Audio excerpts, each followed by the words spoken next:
It's Mr. John from AK Dragonfish 3D. Today, I'm going to try to attempt to make spinnerbait, but instead of going with the standard this pattern, I'm going to replicate using paracord. So here we go. First, take my wire. This one bend it in half. Alright, yeah, okay. Kind of eyeball it, bend it in half, right? And this standard let's make a spinnerbait concept that most everyone who makes spinnerbaits knows how to do. So, if you are just wanting to skip ahead to the paracord portion, feel free. It ain't gonna hurt my feelings either way. So just want to give it 2 twists, right? Now I'll trim these down. I'm not trying to make a giant one, so I'll probably trim these down or twist them off. So I want to decide which way is going to be the, which will be the hook and which way will be the spinner, and we'll go from there, right? So we'll go ahead and grab some spinners. I think I have my kit here. I got off Amazon. I think I'll do big, bold, beautiful brass leaf blades. I think I'll do brass leaf blades.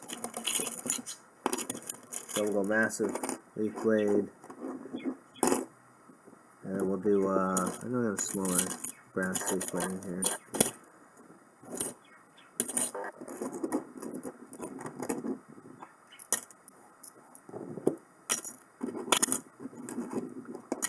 Okay, so there's our leaf blades. We're going to use one for the tail,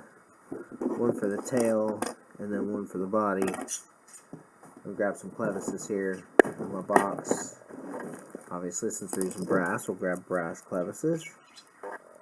Don't mind the birds in the background. My glorious house is a menagerie, as it should always be. Animals bring peace and tranquility. So we got that. We got our hook, and we'll cut our paracord. And lo and behold, my has scissors right there. So we'll just go ahead and cut, I don't know, 8 inches or so.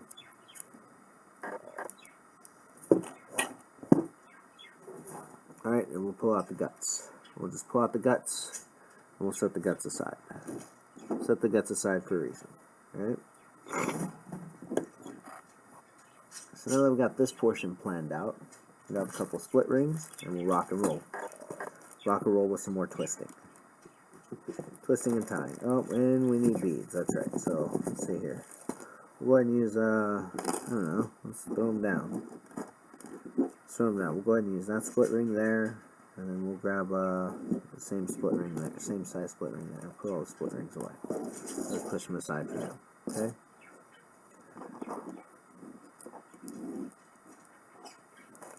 We'll grab some beads.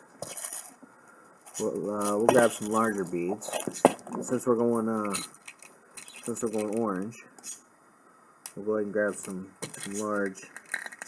larger orange beads on both sides. Not sure if I'll use all 8 orange beads or not, but we'll grab 4 of each color. All right. So there we go. Now I think I will use all 8 beads. So I think I'll go with something along that line, something along that line, as we go. So it's very bright, very brass copper with the orange accents.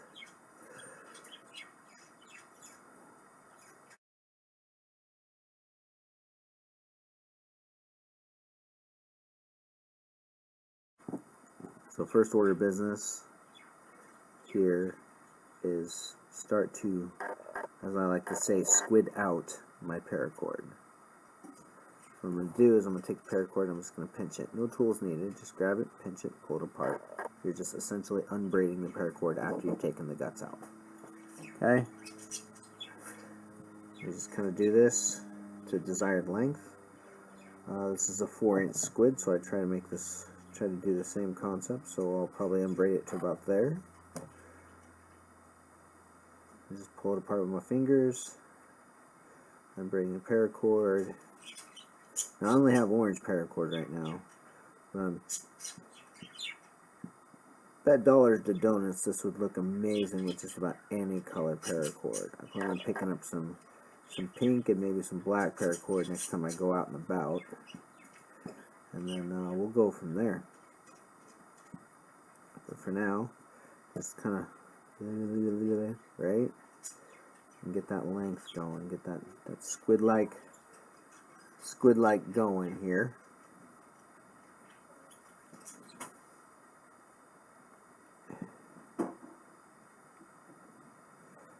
And here we go, as we just unravel this here.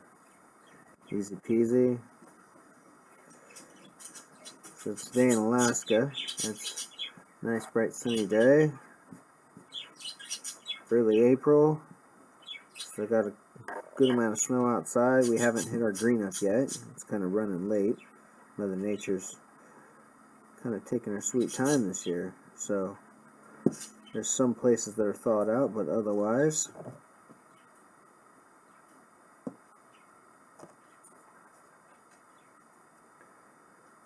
it's still ice and snow outside.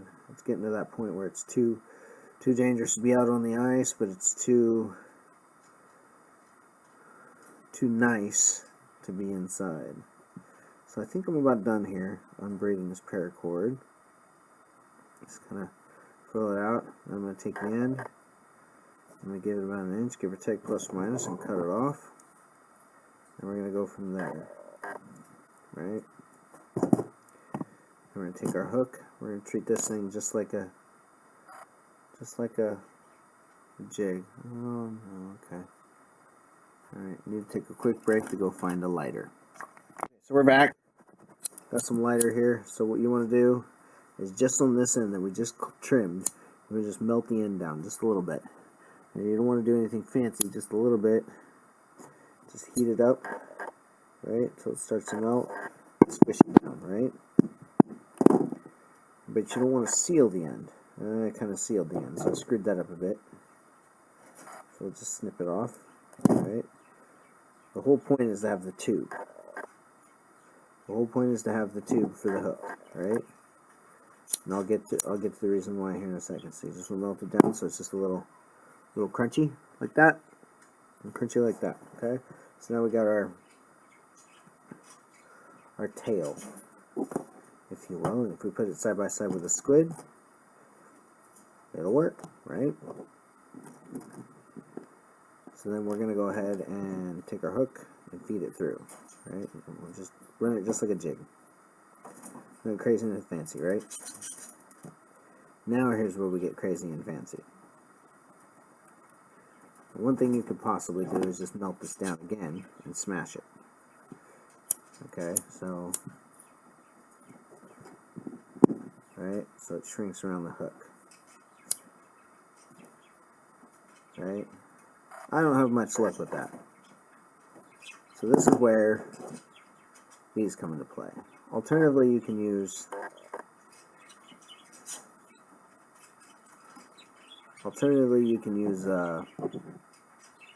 fishing line, other line, fly tying equipment, etc. to do this, but I prefer just to take the guts of the paracord, just kind of give it a quick knot, tie it together. I mean, if I pulled it longer, it'd be a little better, right? And so I just take one strand, and each one of these is actually 3 strands woven together. So I'm just going to give them a quick tie together. Give me a longer piece.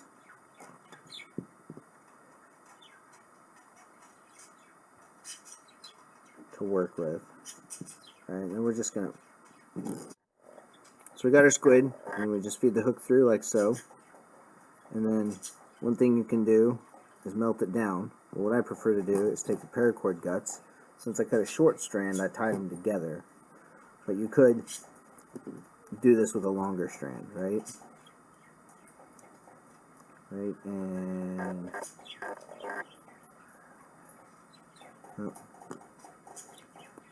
So the point here is to not be, oh my goodness, perfect about this, because you're going to melt this, right? So just a simple square knot, feed it around both the, and pull it tight, right? So again, it doesn't need to be perfect, because for one, we're going to wrap it. And for two, we're going to melt it. Okay? So, a little tagging going on right there, but otherwise, just wrap this around, like so. You can feed the tags downward and get a little double color action going on, if you so choose. Like a fly tying, sort of. Okay? And again, this is my preferred method. Some other people have other preferred methods. This is how I prefer to do it. So, get down to the end, pull tight, and again, the third time in one take of this video. The knot in the end doesn't really matter because we're going to burn it anyways. So, another simple square knot on the end, feed it through, one more square knot just to make sure the burn goes successfully.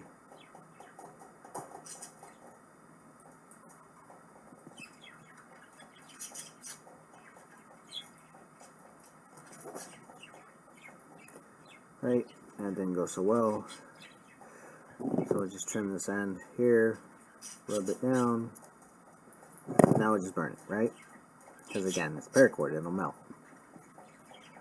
You just don't want to melt the tail, right? So, burn it down, smash it in, burn it again, smash it in. Any instance where you think it may or may not,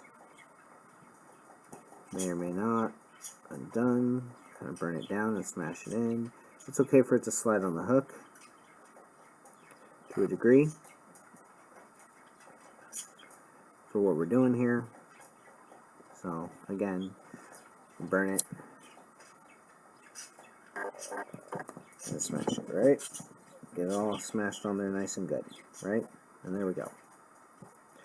So next door, so I'm sure if you had a little better knot tying skills than I do, you'd probably make that look a little better. Then we just trim the tail.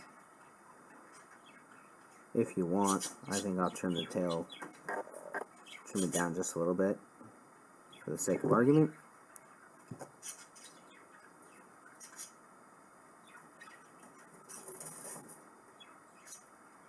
For the sake of argument, I think I'll trim the tail down a little bit. Nothing too extreme. Alright, set that aside. And there you have it, right? Okay, so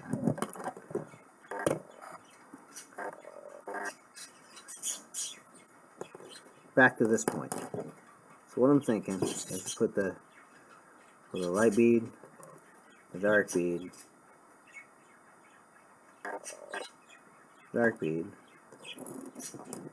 and we'll take our swivel. And of course, I picked the wrong wire this time. Go figure.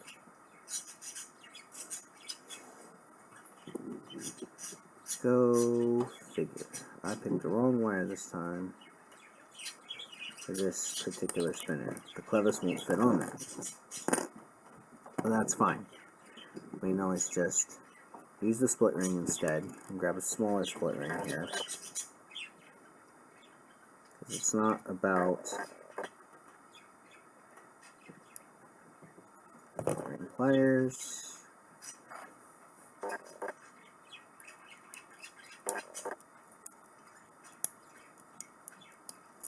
And there we go. You just feed that on there like so. And then kind of repeat the pattern. Dark, then light. Yeah? Yeah. Okay, so at this point I want to decide decide if I want to keep it this length or not, and I think I will. So I think I'll bend my loop right there, respectively.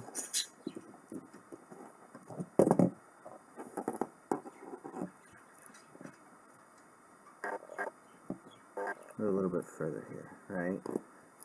So long as that can spin unabated, I think we'll be good, right? So that's where we'll bend our loop. It ain't gotta be pretty, it just has to be. Set my pliers, and my other pliers, right? Now once I get here, that's when I'll go ahead and put the split ring with the other blade on. Less work, you know. Split ring pliers. Here we go. If you don't have a good pair of split ring pliers, I strongly suggest getting some, especially if you're getting into lure making. That was my first mistake, and that was the first correction I ever made, is I got me a pair of good split ring pliers.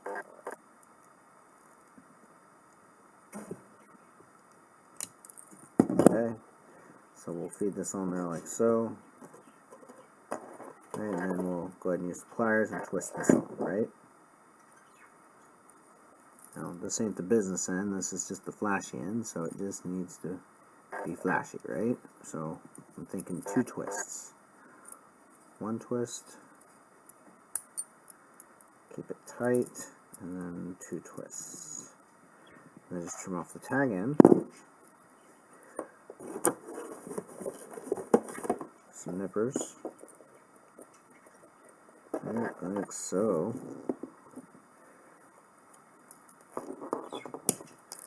And straighten it out. Straighten it out, and there's the flashy end, right? So it'll flash you through the water like that. Okay.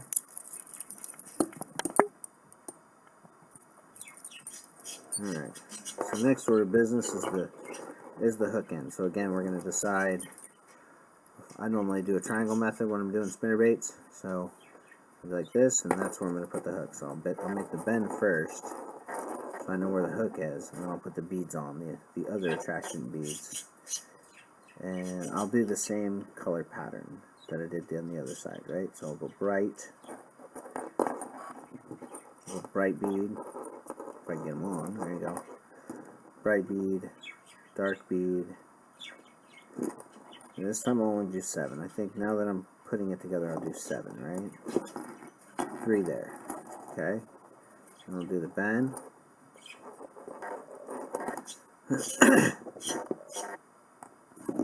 Put the hook on the split ring, or a nice squid hook. If I can pick it up. Alright. Split ring to get it on there, like so. Alright. So right there. And again we'll use our pliers to make the bend.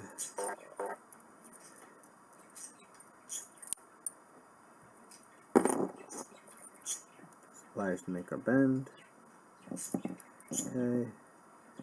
And then we'll go 1,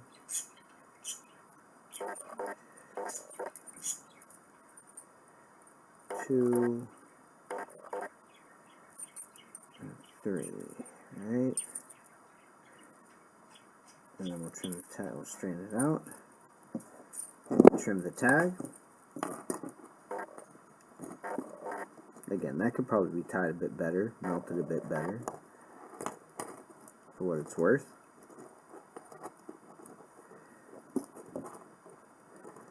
We'll straighten it out.